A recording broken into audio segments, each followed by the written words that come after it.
In this video, I'm going to give you the best tips to speed up your immigration case with USCIS, with guided examples.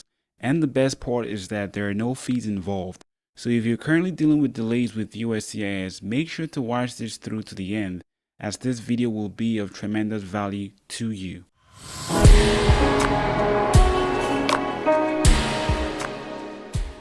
Hey, it's Chucky here from SojourningScholar.com, where we help international students thrive academically and professionally.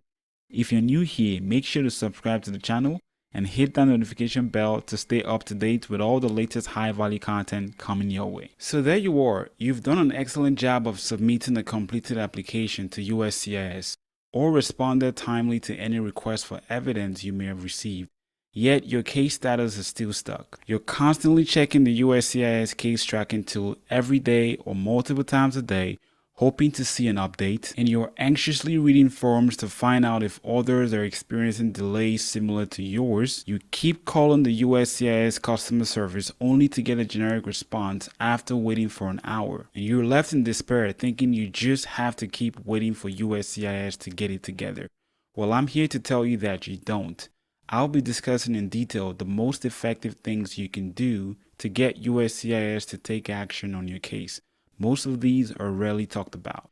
Before we get deep into the discussion, the very first thing you want to do is to make sure that you've checked the current processing time of the USCIS Service Center where you filed your petition. I describe in detail how to do this in the video titled 4 Best Ways to Track Your Case Status with USCIS. The link to that video could also be found in the description section below. So once you have determined that your case falls outside the current processing time of the USCIS Service Center, the first thing you want to do is to submit an online inquiry to USCIS. Here's how to do that. On the homepage of the USCIS website at uscis.gov, you want to click on Tools. And under Topics, you want to click on USCIS Tools and Resources. And under Self-Service Tools, you want to click on E-Request. And under Case Inquiry, you want to click on Case Outside Normal Processing Time. So as an example, let's say you filed a Form I-765 to USCIS as a qualified F1 academic student. Then as you scroll to the bottom of this page, on the form number, you're going to select I-765. And your form subtype here will be a qualified F1 academic student. Here you're going to type in your receipt number as contained on your Form I-797C and also type in the date your case was filed with USCIS. The applicant or petitioner information is pretty straightforward. You just type in your first name, your last name, and your date of birth. And if you happen to have an alien registration number, you want to type that into this section as well. Your mailing address, again, pretty straightforward.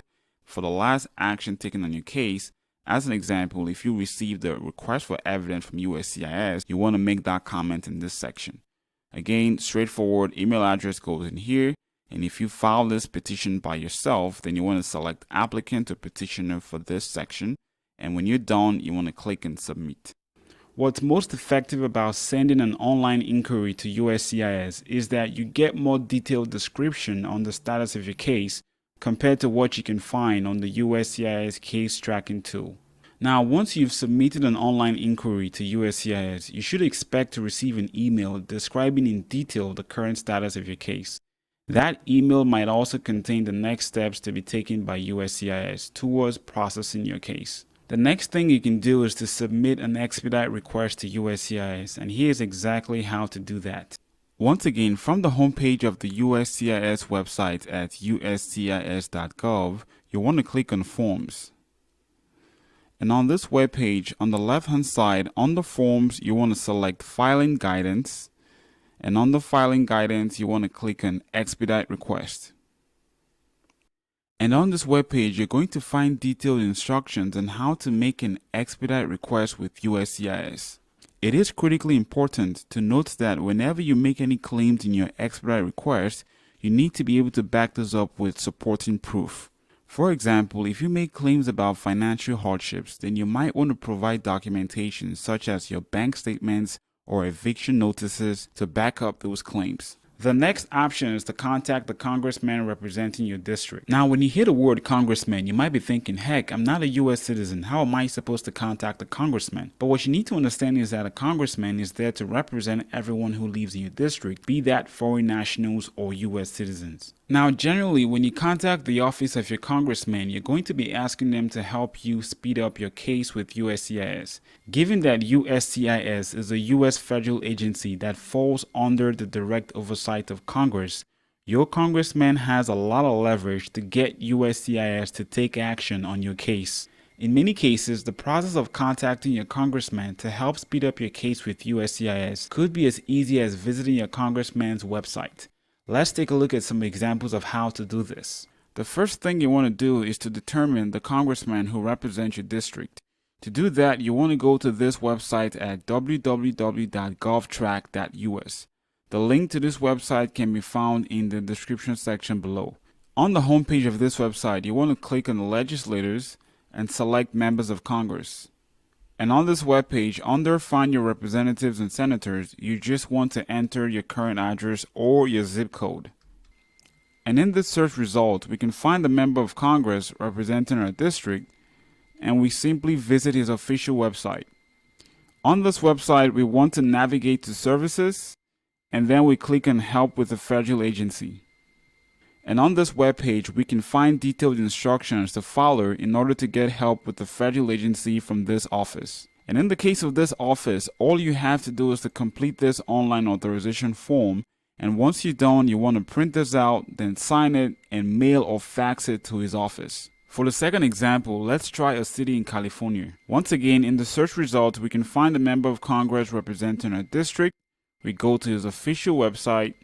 And on this website, we can navigate to Services and click on Help with Federal Agencies. And once again, we can see the protocol to follow to get help with the federal agency using this office. And in the case of this office, all you have to do is to complete and sign this consent form, and then scan and email the form to the email address located at the top. And there you have it. These are the most effective ways that I've found to speed up your case with USCIS. If you have any questions or concerns about this topic, please leave me a comment in the comment section below. Make sure to share this video with someone you know who's experiencing delays with USCIS.